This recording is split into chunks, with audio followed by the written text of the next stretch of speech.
Hi, everyone. We are just letting folks trickle in, so we might just wait 1 minute or so to let people in.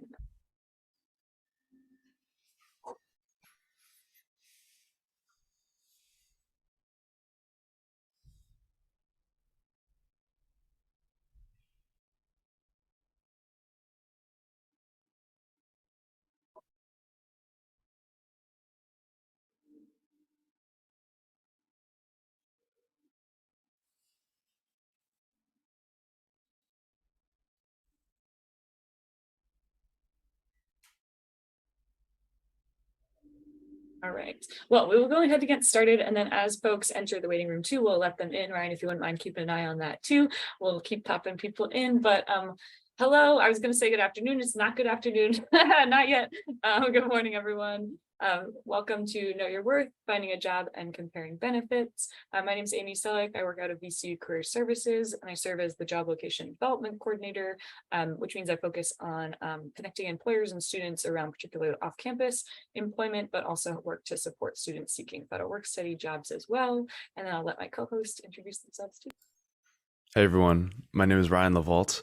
I'm a third year student here at VCU, and I'm a Money Spot coach here at the Money Spot, where we do peer-to-peer financial coaching, and we can talk a little bit more about how we can actually schedule an appointment one-on-one if that's something you're interested in.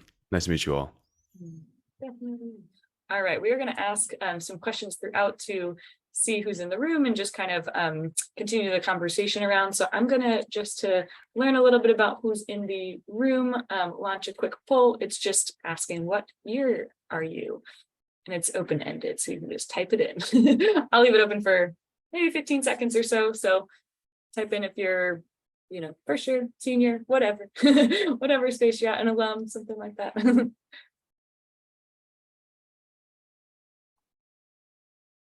Give it another, nice. Almost everybody's answered. Okay. All right, we got 2/3 folks answering. Let's see. Oh, no, that's not what I wanted. Let's see who's in the room. Oh, did it not share the responses? Dang it. Is it sharing them, Ryan, or no? Maybe not. I got him here. We got a grad student, we got a senior, we got a couple alumni, and someone just said not a freshman. Nice. Great. Love it. Very nice. Well, thanks. Thanks for letting us know who's in the room. So I'm going to bounce into the finding a job part, and then Ryan will bounce in with the kind of benefits conversation as well after that. So just first, I know folks are at different kind of understanding levels, maybe, or interaction levels with our office. So I'd just like to share quickly how VCU Career Services engages with students, how students or alums can engage with our office. I highlighted the one that's kind of we're focused on today, but really there are kind of 3 buckets, right? Career exploration, jobs and internships, continuing education. You can meet with career counselors to talk about your short-term and long-term career goals. They can help review your resume. You can access resources on our website 24/7. There's a lot of different ways to kind of engage with our office and access our resources. So I encourage you, depending on where you're at in your career development journey, to certainly connect with us in a variety of ways. You can connect with us on social media, etc. So there are lots of different ways to engage with us, but I definitely recommend wherever you're at to take advantage of our services. Just because there are some alums in the room, I will say that students and then alums up to 1 year post-graduation can make appointments with career counselors. So just if you're an alum, that is relevant to you too. But today, kind of that bucket of jobs and internships is what I'll be chatting with you about, and just kind of learning about the process of searching for a job or internship. Today, I'm going to focus on one particular resource as an example, but then share a couple other resources too. So the question of kind of how can I find a job that meets what I need and want, right? When we're talking about knowing your worth and finding a job, we can talk about the job search journey. I like to always talk about the journey in this space, just to kind of give some sort of steps, but just some resources along the way too. And I'm going to launch another poll. And oops, let's see if I can get to where we're at. All right, hopefully this works. The question is, what stage are you currently at in the job or internship process? So haven't started looking, submitted applications, interviewing, preparing job offers, or accepted an offer. Where are you at right now? Awesome, awesome. All right. And let's see if I can share the results again and see if you see what I'm seeing. And so we've got quite a few folks that have submitted applications, a couple folks haven't started looking. And then, oh, awesome. One person's even comparing job offers. Okay, fantastic. I love it. So at different parts of the kind of job stage process, great. Well, in terms of the job search journey, we can kind of break it into 3 different chunks. This isn't a step 1, step 2, step 3, but just kind of 3 different areas that you might be thinking about or working on as you're looking for a job. One is personal reflection, another is resources, and a third is supporting documentation. So we'll jump into the first one, which is a little bit of personal reflection, which hopefully isn't too intimidating, but really it's a practical practice, if you will, because it helps your job search. So I put some questions on the left that you might be asking yourself, or you have asked yourself. If you haven't, I encourage you to ask yourself these questions. Why am I seeking a job? What do I hope to gain from this work experience? And what can I contribute to a role and organization? When am I available? How will I get there, right? So some of these are logistical components and some are more big picture components. And so you'll see some of these questions can really help to connect to your experience of looking at different job postings and what are in those postings. So on the right, you'll see kind of a list of some components that might be in a job posting. Well, hopefully some of them are definitely in a job posting. Some might be some might be components that you learn as you're interviewing, as you're having conversations with folks that are hiring, that sort of thing. But those questions of asking yourself, that's questions that you ask yourself can then connect to those bits of the job description. So if you're, for example, a current student and maybe maybe location is a really big consideration because maybe you live on campus and you are going to rely on the bus to get there, or walking, or you need something on campus, something of that nature. Or maybe if you're graduating or you're an alum and you want to look for something that's in a different city, right? Like that, those kind of questions are going to be really important for your job search. But then some of those bigger picture things of, job title and responsibilities are going to be about what you hope to gain from the experience and those sorts of things. So really, this is just an encouragement to ask yourself some of these questions, and they will naturally happen too while you're looking for a job and sifting through a lot of those options. But you can do it in a more structured way. You can do it, in a less structured way. But that's a really important part. That's all I'll say really about reflection, is just take that moment to reflect on what you specifically need and want, and then go seek it, which is when we get to the second kind of portion, if you will, which is using resources. And this as well, I'll spend a bit of time chatting about resources that you can use. And I am going to use Handshake as an example of a resource, only because with students and alums have access to this great platform, and then you can translate some of those tips and some of those bits of the job search into other platforms that you might be using, or other resources that you might be using, like Indeed or Connect VA or LinkedIn, or things of that nature. But Handshake is VCU's kind of official job search portal for full-time jobs, part-time jobs, internships, federal work study jobs. So it can provide a wide range of opportunities based on what you're looking for too. And it allows you to also not just search for those, but also research employers, connect to their website, apply for a job, even message peers who have worked at that organization. So lots to gain from the Handshake platform. Just a quick note too, maybe you all are super, pros with Handshake, but if you are trying to access it, you go to vcu.joinhandshake.com, or you can download the app. I will just put a plug here too. We will send out these slides afterwards too. So don't feel that you have to take quick notes or anything like that, because we will be sharing that as well, and you'll have access to it afterwards. So one tip that I like to share when you're engaging with any job search platform, whether it's LinkedIn or Handshake or whatever else, is there's often an opportunity to sort of complete a profile, add your education information, work experience, interests, skills, classes, that sort of thing. We encourage folks certainly to complete that profile as much as possible, especially within the Handshake setting. They have research that shows that a more complete profile means more likely to get messaged or reached out to by employers. So that can be really helpful. And as a kind of a first step especially if you're just starting the job search process, that's just one tip that I like to share as well. And just this is actually a Handshake specific tip too, but if you do have a resume already built out, a kind of quick way to do this is to upload your resume under My Documents, and it'll autofill your profile with things, and you can just approve, approve, approve.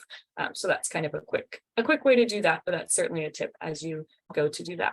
So I'm going to launch another poll as we get into the next slide.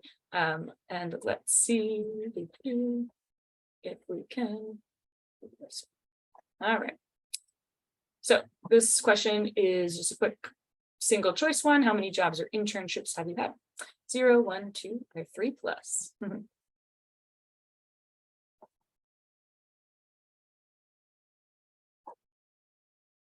So give another like 5 seconds or so for a couple more folks to answer.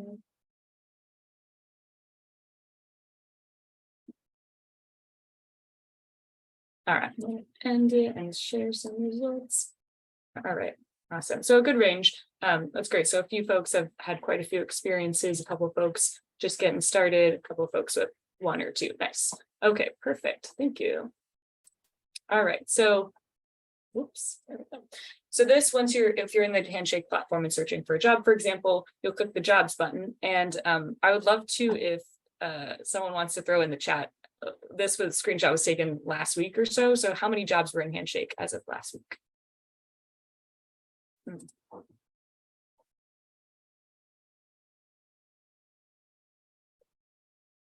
20K. Yeah, thanks. Thanks, Shepard. Appreciate it. So yeah, so there are 20,000 jobs just on this one platform, and that can be really overwhelming, but I hope it also serves as an opportunity to know that there are lots of experiences out there that are available to you. But it can be a little bit overwhelming to jump into a platform and see so many opportunities. And I think it's important to note too, and to note that not all 20,000 opportunities are going to be something that meets what you need and want as an individual, right? So the big strategy with this is to filter and to search based on what you need and want in a job. So that's where, after you've taken maybe you've thought about did some reflection and to think about what you need and want, then you can jump into these resources and filter and search through these tons of opportunities to find what works best for you. So a couple kind of examples of how this can pare down. So for example, in Handshake, there were 2,000 jobs that were part-time and paid as of last week or so, which is a lot. And right, not all 2,000 of those jobs are going to be what you need and want. So for example, if you're looking for something that's close to campus, I threw in the location filter and did the Commons address and bounced it down to a few miles from the Commons, and it lowered that number to 343 jobs, right? So a little bit more manageable to sift through and find what you need and want based on, for example, the location filter. That's just one filter. That's an example. You'll see there's also industry filters. There are job role filters. There are other ways to sort of filter, and then you can also use the search bar too. But this is another example too, full-time and paid as of last week, 17,400 jobs, lots of opportunities, right? And so applying those filters like the ones you see right there will help you take what you need and want and sift through the opportunities to make it a little bit more manageable. So this is an example, again, within Handshake, where once you've done your job search, you see on the left a bunch of job opportunities, and then you click into it and you see the full job description. Of course, every platform is going to look a little bit different. But some of the tips here really are read the entire job description. Some of them are very long, some of them are very short, but you will glean more information by continuing to read down typically. Besides just some of those key facts that are at the top. I also encourage you to review the employer's profile, which in Handshake, you can also click into their website as well. So it's a quick way to kind of research the organization to see if that is an organization that is of interest to you. And there's also contact information there as well. So if you want to follow up with anybody, reach out to them. That would be where you might find an email or a phone number as well. I mentioned this earlier, but Handshake also has this great feature where you can message a peer who has worked at an organization as well. So if you're, you see the Virginia State Corporation Commission, like on the screen, and you think like, I don't know that much about this, I'm gonna do a little bit of research. Oh, and also when I scroll down, I see the option to message a peer. That can be a helpful way too, to glean some insider insight into that organization. And then the last tip here is just to use that flag or bookmark button because of your, I remembered lots of times where I'm searching for jobs and sifting through hundreds of jobs, and you think 2 days later, wow, that was a really great job. I can't remember what the name was or what organization it was at. So bookmark it, save it, and it'll end up in your saved jobs so that you can go back to it. It'll send you a notification if the application deadline's coming up soon. So that can be a way, especially if you're really deep into the process and sifting through lots of jobs, to be able to get back to them easily. So I'm going to do another poll.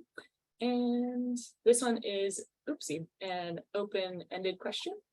So if you just take a second to type in your response to this, what part of a job posting are you most likely to look at first? When you see a job posting, what thing kind of catches your eye, or what are you immediately kind of gravitating towards?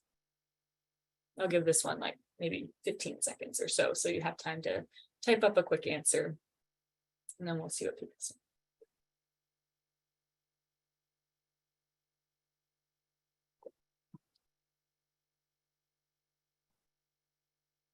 All right, give you another 5 seconds.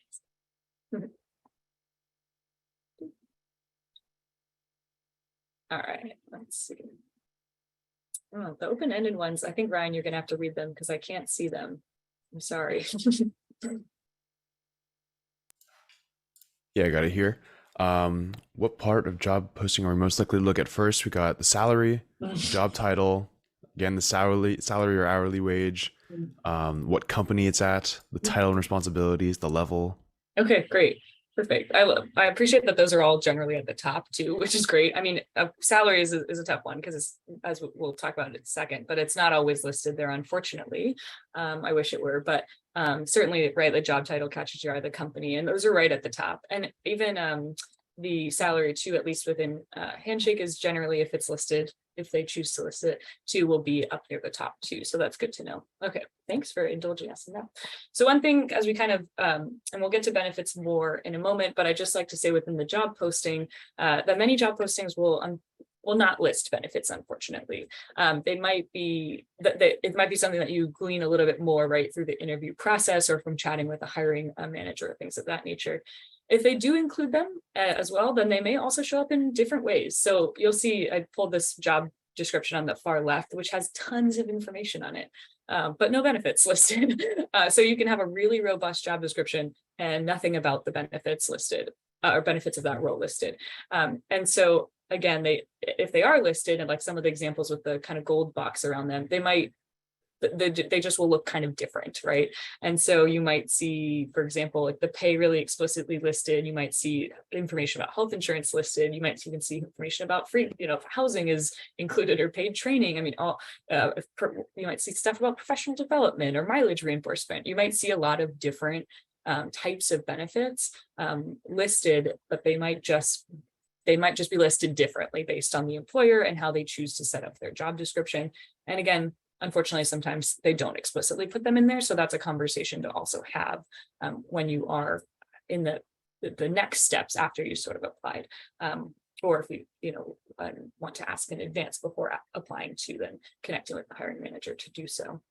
But those are some of the ways. And this too, I'll mention as well, if you're looking for something that's, part-time, we oftentimes, part-time benefits, of course, do not have the are not the same as full-time benefits, of course, but I see lots of job postings come through that are part-time jobs or internships that are paid and have benefits listed too. Like I mentioned, some professional development opportunities, some mileage reimbursement opportunities, paid training, things of that nature as well. So be sure to read that entire job description to see what's there. This is just a side note that I'd like to share as a big tip, because I want to make sure that if you're interested in something that you get your application considered. And this has come up actually with a recent employer that we work with, the Science Museum of Virginia. That's a state agency where they post their opportunities in Handshake, but they set it to apply externally, which you'll see on the far right. So if you see an apply externally button, if you're very interested in that role, make sure you follow the second step, which is to apply through their external application, because, for example, with state agencies, they actually can't even consider applicants that don't come through their external job application portal. So just make sure when you're in any platform too, if it bounces you to another platform for that company or that agency or whatever that may be, just make sure to complete that extra step that they're asking of you, or else your application may not even be considered too. So If it says quick apply or apply, that means you just apply in Handshake, for example, and you're good to go. But that apply externally one, I just like to share that as a tip as you're searching for a job and then applying for a job too. I threw some additional tips in here that can be helpful as you're searching for a job. I'll just mention a couple of them. One that I like to encourage folks is don't disqualify yourself for a job because you don't meet every single one of the job qualifications. Or say apply anyways. Sometimes they don't break it into required qualifications and preferred qualifications. Sometimes they don't get enough applicants and they're willing to train in particular ways and that sort of thing. So definitely don't disqualify yourself to that end. We also, another tip is definitely to reach out to the contact that's listed or whatever contact you can find as well. After a couple weeks, if you haven't heard back, just to check in, inquire about the process, the timeline, that sort of thing. We get a lot of students who say that they haven't heard back after a few weeks. And so we always encourage folks to reach out to the hiring manager or whatever contact is sort of available to inquire further as they can shed some light on their process. And then another one is that I'll just mention is to be communicative with prospective employers too. If you, if they reach out to you, especially, then reply back. But certainly too, if you have applied to something, but then you're no longer interested in it as well, certainly let folks know that too. So I always like to say, avoid closing bridges before they've opened. Awesome. And so a couple other, just to kind of start to wrap up this section, is some additional job search resources. I mentioned just a few that are a bit common among students as well. VCUjobs.com is another internal job search platform where you can find jobs where VCU is the employer.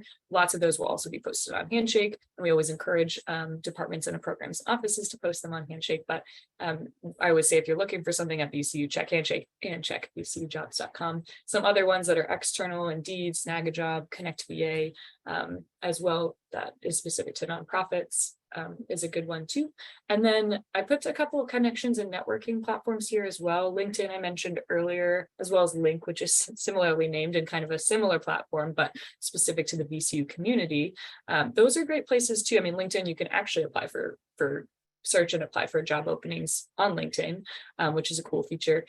But just with any of these networking platforms too, they can be a great way to make those connections. And then also that can lend itself to job opening conversations, right? And some referrals and things of that nature. So definitely utilize some networking platforms as well to meet folks in fields that you're interested in or in roles that you're interested in as well. And then, I think this is the last of this section.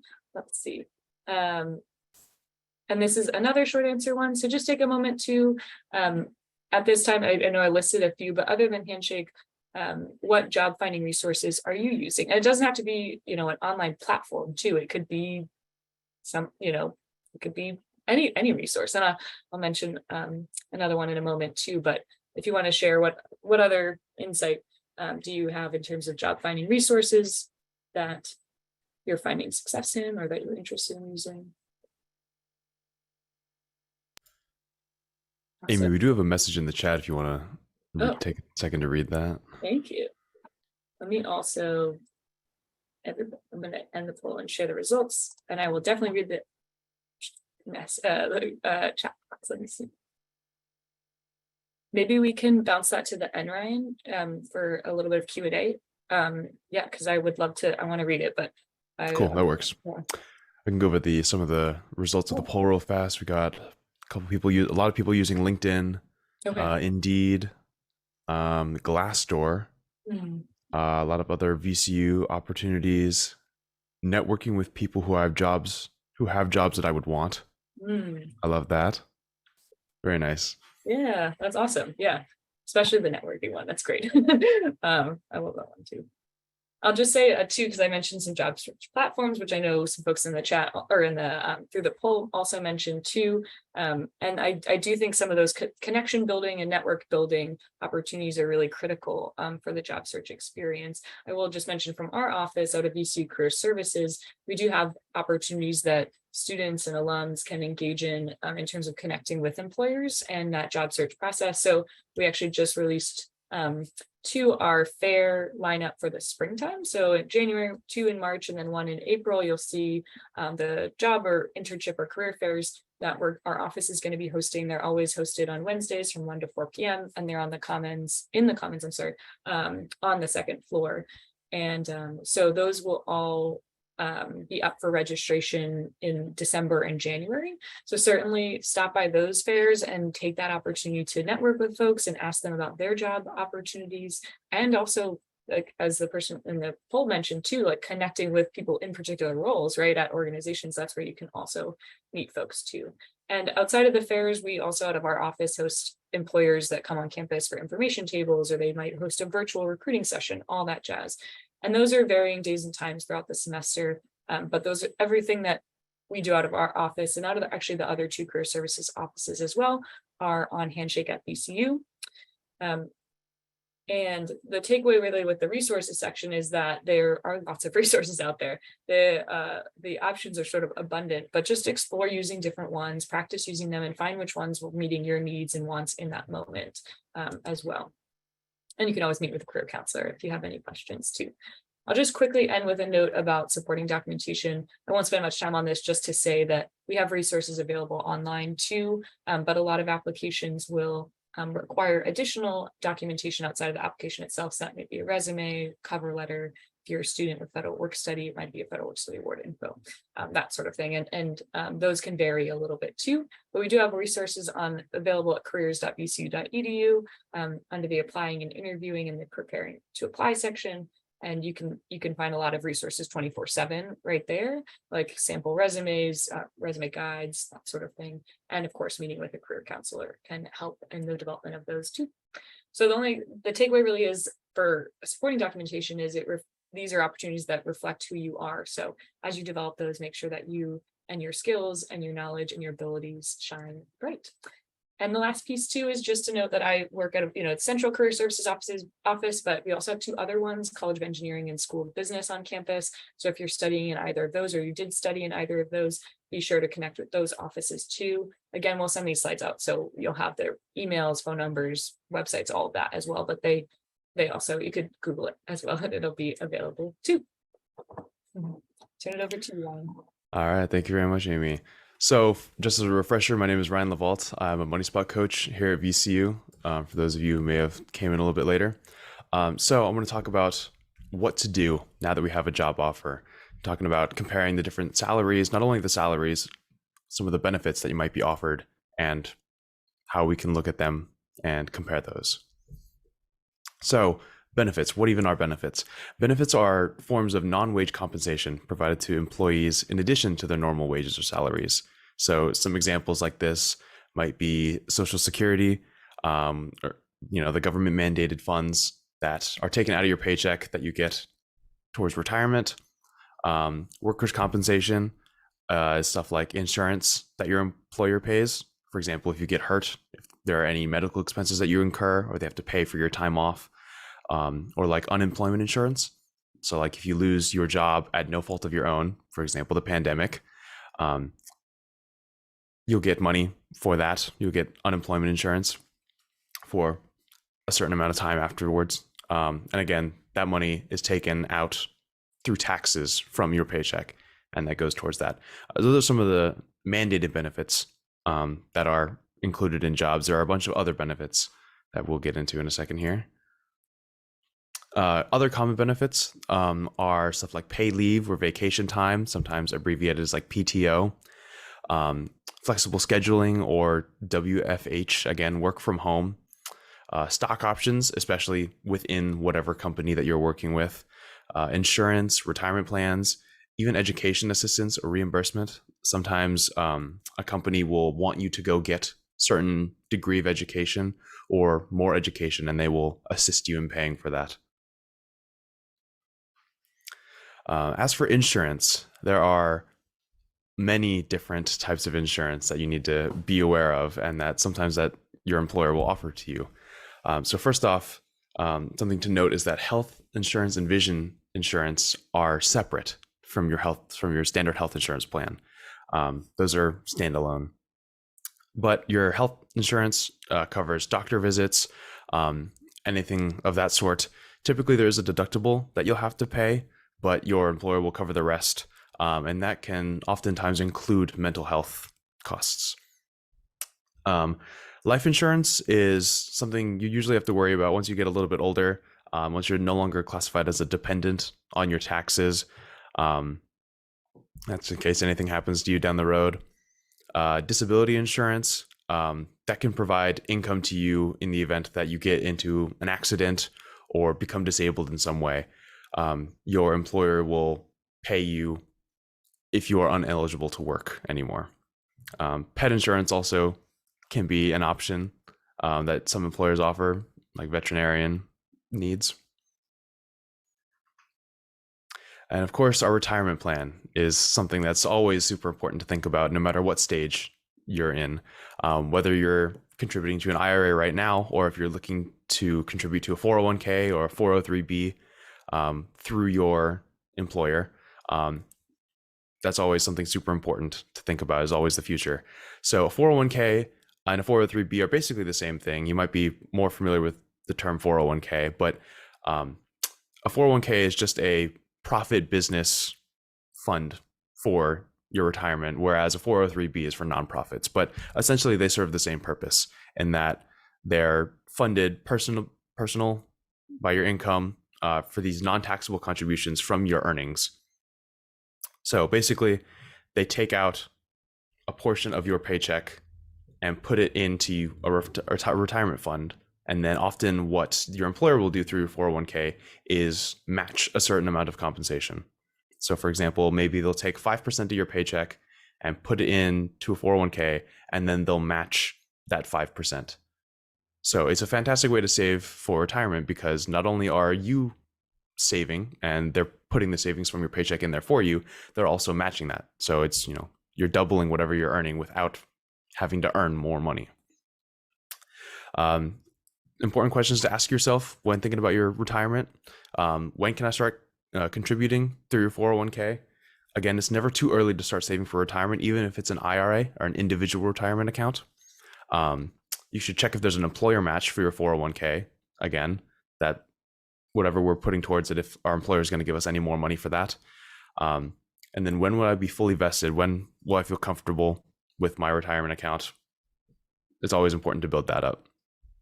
One other thing to note, sorry, Amy, is that for your 401k, at age 55 is when you can start taking money out of that. Otherwise, there are penalties for taking money out. But I believe that 55 is the golden age to where you can start taking money out of that. The money that you put in is non-taxed, but taking money out is when the taxes are applied. Kind of similar things apply with like an IRA or a Roth IRA. Those are the differences, is when it's just when you're being taxed, whether you put the money in, tax then, or take the money out, taxed then. So next I mentioned a little bit about some of the education assistance and reimbursement. Tuition assistance for job-related training, courses, and degrees is an option that some employers offer. They even offer student loan reimbursement or like college saving plans and stuff like that. One example of that could be working full-time at VCU. They'll pay for your classes. They'll pay for any classes that you need to take to train for the job if you're at VCU. For student loan reimbursement, you can get student loan forgiveness. There's teacher loan forgiveness. And right now, employers are able to reimburse up to $5,250 annually in student loans until 2025. So that's a great way to, if that's something that you're burdened with, is to look for different jobs that might offer education assistance or student loan reimbursement. So let's take a look here at two different offers and kind of compare them and see how they're different and see which ones might be the most interest, show the most interest for you all. So looking at here, they both have the same salary. Offer one and offer two both are at $36,000 a year. Looking at offer one here, our employer pays $360 a month for health insurance, and we pay $40 a month. Dental insurance is $15 for our employer, and we only pay $5. For our tuition assistance, our employer pays 100% of the costs, up to $2,000. And here's our 401k that I was mentioned before. Up to 6% of our paycheck can be contributed towards that, and our employer will match 50% of whatever we contribute to that. We got 11 paid holidays. We got some personal time off here, 8 days of that total. And then our other benefit is our monthly parking discount. Compared to over here, our health insurance, we pay $300 instead of $360. Sorry, our employer pays $300 instead of $360. Well, we pay $100. Dental is not offered. Our tuition assistance, our employer will offer 50% of our costs up to $6,000. If we take a look here, don't get confused by the numbers too much. 50% of 6,000, of course, would be 3,000 compared to the 2,000 offered by the other job. So they offer a little bit more in tuition assistance in a different manner. For retirement, contributions up to 4%. They match that 100%. We have 9 holidays, 10 sick days and vacation days, and then access to the company gym. So I'm going to send out a poll real fast. What do you all look for when you're comparing job offers? Or here we are. What do you all look for when you're comparing job offers? Which one do you prefer? And of course, you can feel free to elaborate a little bit more in the chat, or even unmute yourselves if you'd like to.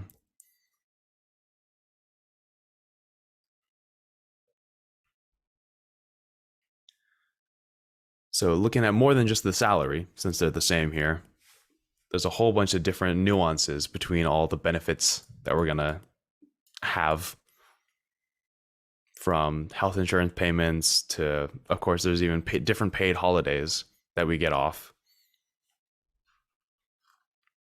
Getting some answers here, about 50-50, honestly, between number 1 and number 2. If someone would like to elaborate a little bit on their choice, on their thinking, I would appreciate that, but no pressure. Give it a couple more seconds.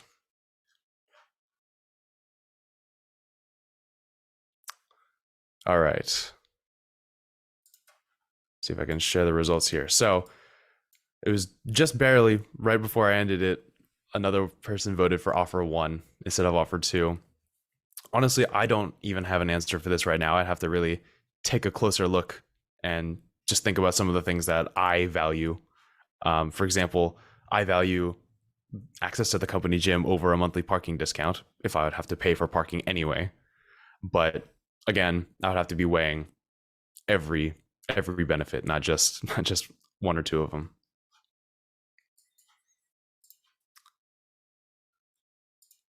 All right, next slide, please. Oh, I see someone in the chat here. I like that number 1 has dental and tuition assistance. Yes, that is important.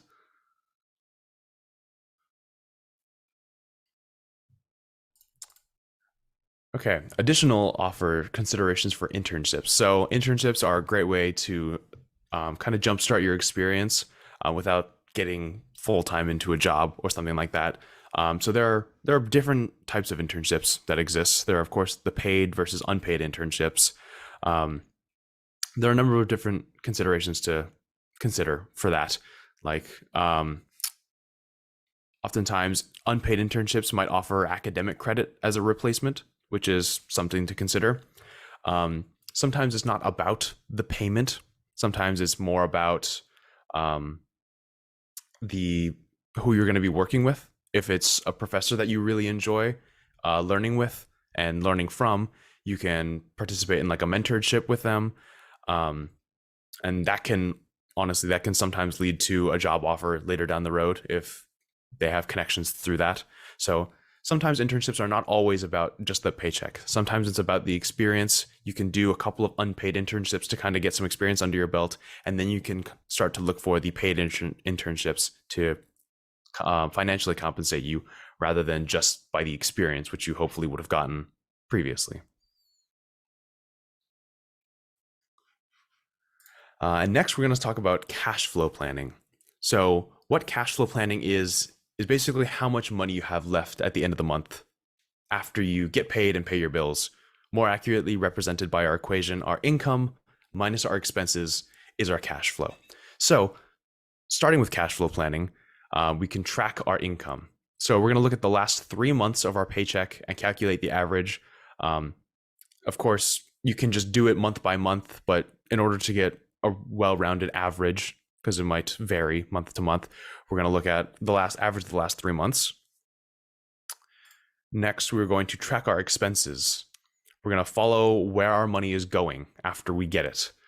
We have two different types of expenses. We have our fixed expenses and our variable expenses. As the name suggests, our fixed expenses are fixed and stay the same each month. Those things are like rent payments, insurance payments, subscriptions that we might have. They're going to stay the same each month, compared to our variable expenses, which, again, as the name suggests, vary each month. Stuff like gas or food, dining out, things like that. While these expenses might stay around the same value each month, they're not going to be exactly the same. We're not going to be billed $75 a month for gas.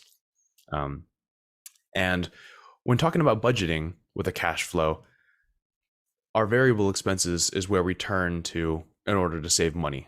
Because, of course, since they're variable, we can actually change our behavior in order to save money in those categories. And stuff like that is something that you and I can talk to one-on-one in a Money Spot coach meeting. That, again, I'll talk to you how to schedule those at the end. Next, we have just the ebb and flow of things, the cyclic nature of how your paycheck might rise or fall depending on the season, depending on your availability. You might be prone to getting sick in the winter, so you'll have more time off. Of course, you have the paid time off, but that's something to consider, one of the benefits. So monitor your hours, monitor your checks, know how much money is coming in, know how much is going out, and you're hopefully going to want to stay at least zero for your cash flow, but hopefully positive. Zero would be, if you're spending every nickel that you earn, whereas positive, and then whatever's left in your cash flow, you probably just contribute to savings, which is a good thing to mention. I was talking about budgeting. If you're new to budgeting, a great starting point for a budget is something called the 50-30-20 rule. The 50-30-20 rule is basically a way to break down your income into different categories to help keep track and save for the things that matter. So our 50%, our biggest chunk, would be going to our needs, any necessities that we have, like our rent payments, our food payments, specifically groceries. Our dining out would be in our 30%, which is our wants. Any hobbies that we might have, our wants, again, that dining out category, any entertainment, going out. And then that final 20% would be savings. So, of course, these numbers are malleable and they can be changed to fit whatever plan that you might have. But the 50-30-20 rule is a fantastic starting point when getting into savings. So you might think, how do I keep track of my salary? I have all this money coming in. Where do I keep track? The amount on my paycheck is not even what I'm actually earning. The 2/3 rule is something to remember, which encompasses the post-tax amount of whatever your income would be. So post-tax would be what you're actually earning, which is your income after taxes have been applied. So going back to some of our offers examples where we had that $36,000 a year offered to us, if we're working standard 40-hour weeks and we get paid biweekly, so every 80 hours, that would be just shy of $700 a week. Multiplied by 2 would be $1,384 that we'd be paying, that we would be paid every 2 weeks.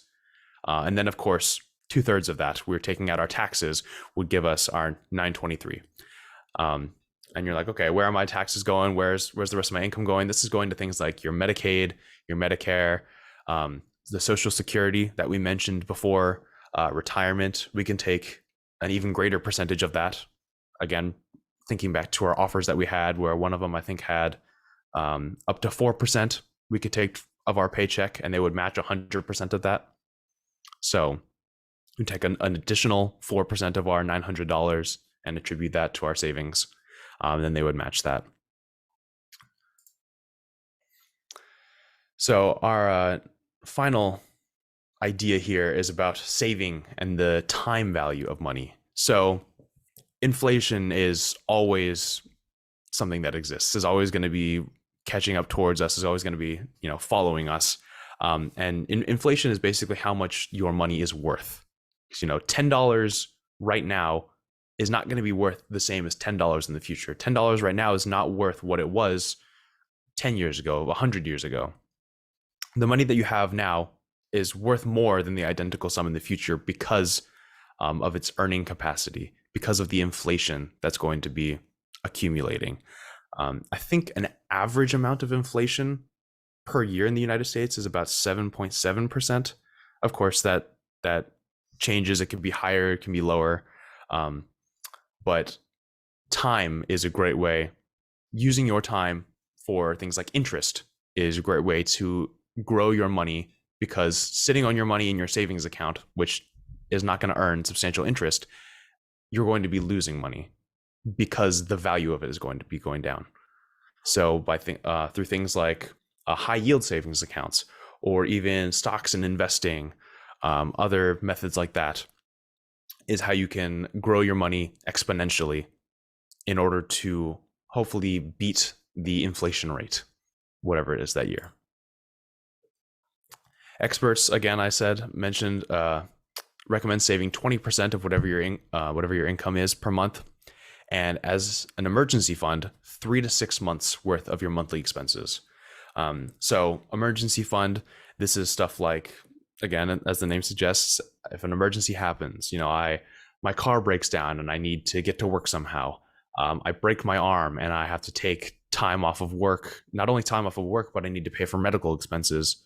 Whatever your monthly expenses are, for example, say I earn, I'll lowball it, say I earn $1,000 in a month, 3 to 6 months of that would be anywhere from $3,000 to $6,000 in a savings account for emergencies like that. Of course, there is no, you can never have too much savings. 3 to 6 months is just a perfect ballpark to sit on. 20% might sound like a lot, but you can use that as motivation.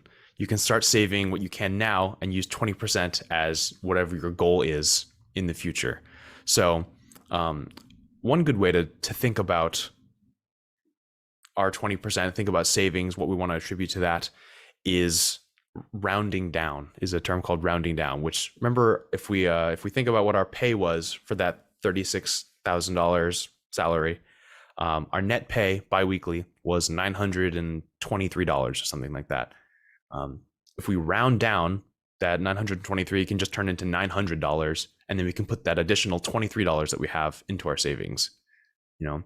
$23 is more than zero. So, and any step is a good step in the right direction for savings. All right, and that covers a lot of it in terms of benefits. Again, my name was Ryan Levault.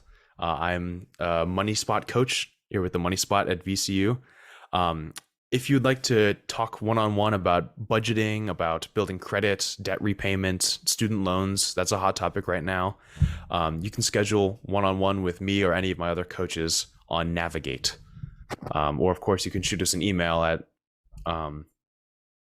themoneyspot@vcu.edu, or contact us through our Instagram or our website. Thank you all. So thanks, Ryan. And then just to tag back in with VCU Career Services, we also, reach us on our website, on our social, or you can also give us a call as well, especially if you are interested in making an appointment and need any assistance with that. We use Handshake as an appointment making system, as well as everything we already touched on as well. We offer drop-in appointments as well as pre-booked appointments through different modalities as well. And if you want to visit us in person on the Monroe Park campus, we're located in the Commons right across from Chick-fil-A or next to the Pod Market. And so we are going to wrap it up there. I'm going to, in a second, stop sharing this, but we would love your feedback too about the program. So I'll copy and paste this into the chat in a second.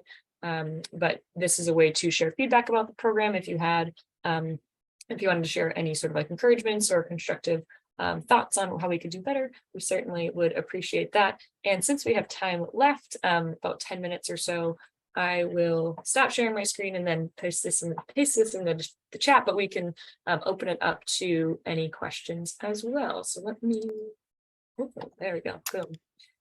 And again, these slides will be sent to you all, so don't worry if you missed something or if we went over something a little bit too quickly. Um, we might also be sending this recording out. I'm not sure about that, but we will definitely be sending these slides out to you all. Good reminder. And as we await some more questions, feel free to unmute yourself, raise your hand, throw something in the chat. I just wanted to touch on Connie's question. I don't believe that Connie is here anymore though. So I will just, for the sake of just giving some thoughts, Connie shares that they work full time and take care of 3 small children, as well as attending school, which is a lot to manage. And so the question is kind of around internships and when's a good time to start applying to them. I would say it strongly can depend on your field. So depending on what you're studying and depending on your program, if there's any internship requirements, I would certainly touch base with the program, the staff and faculty in your program too, to see what sort of guidelines they might have around an internship, especially if it's something that's required as part of your program. And certainly I know Connie mentioned being within HR management, so I would connect as well with the School of Business Career Services specifically, and reach out to one of their career advisors as well, just to give some more feedback, particularly on that field, and when it's a good time to start applying to internships. I will say, just anecdotally, in looking at Handshake, for example, if you a lot of spring internship postings are starting to close right now. So if you're thinking I want something for the spring, I would definitely start to look right now. If you're thinking something for the summer, I would actually still start to look right now, because a lot of organizations will post summer internships well in advance too. And so I think it's never too early to look for internships, especially because particularly within specific fields, they might post those and close those application windows well in advance too. But I definitely recommend, kind of as an overall tip, connect with your program staff around any internship requirements or guidelines, and also connect with a career counselor, career advisor out of either the Central Career Services or School of Business or College of Engineering, depending on your field of study. And Layla, your questions or your hand is raised, so feel free to unmute. Yeah, so I'm not really too aware on like 401k. How, like, maybe this doesn't have to do with like know your worth, but like I just want to know like how that like works. Like when I set up a 401k with the company, like do I need to make an account, or like are they in charge of that, or how does that work? So I believe that you will have to make your 401k account. And of course, if you change jobs, that account will follow you every way around, and your employer benefits will be transferred with you to your new job. But if your employer does offer a 401k, I think that you should have that account already made, because it's your 401k account. It is just employer sponsored. They are helping put the money into it, but they're putting it into your account that you can make at any time. Because the 401k is also stock market backed, which is how it grows and beats inflation, as that key term that I was talking about. So it's tied to the stock market. What platform do we use to make the 401k? That is what you can do on your own time. I will put a link in chat for you that might help a little bit. Compare and contrast. There are many, many, many different types of investing platforms over there on the internet. I know Robinhood or like TD Ameritrade are popular options, but it's whatever best fits you. I put a link in chat for everyone. Nerdwallet.com is a fantastic resource for anything monetary, financial, to compare and contrast. NerdWallet will give you pros and cons, the best rated as of this month. There are many forums that you can ask questions and see questions that other people have answered to do your own research and come to your own conclusions. Hope that answers your question. Sorry, I was just going to tag in and say, I think that I'm going to get you all a correct link first in a second for the feedback form. I don't know what the problem is, but give me a second. And then Ryan, I think there's another question from Cassidy up in the chat. If you would. Yeah, I see one from Cassidy here.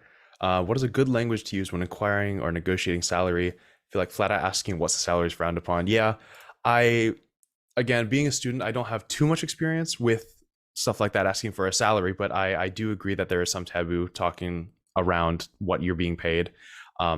So maybe something like, instead of what's the salary, what can I expect for a position like this, given my expertise? One of the concepts that Amy was talking about is never selling yourself short.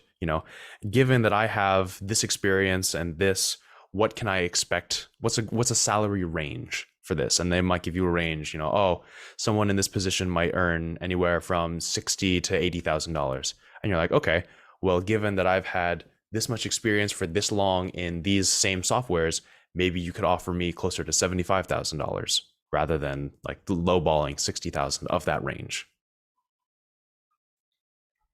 I also would encourage folks around negotiating salaries too, to chat again with a career counselor too, because they might be able to share some additional insight as well, and even have a sort of like mock conversation if it's something that you want to work through, because there's a little bit of discomfort, because it certainly can be an uncomfortable conversation to have. So I would encourage you as well to reach out to a career counselor, career advisor, to continue that conversation and take beyond Ryan's advice too. And just an update on the link, I will have to send it out in a follow-up email because I have messaged a colleague to see why it's not working. So apologies about the feedback form link. But we have about 3 minutes left. If there are any other questions, feel free to throw them in the chat or unmute yourself, or we can close out early.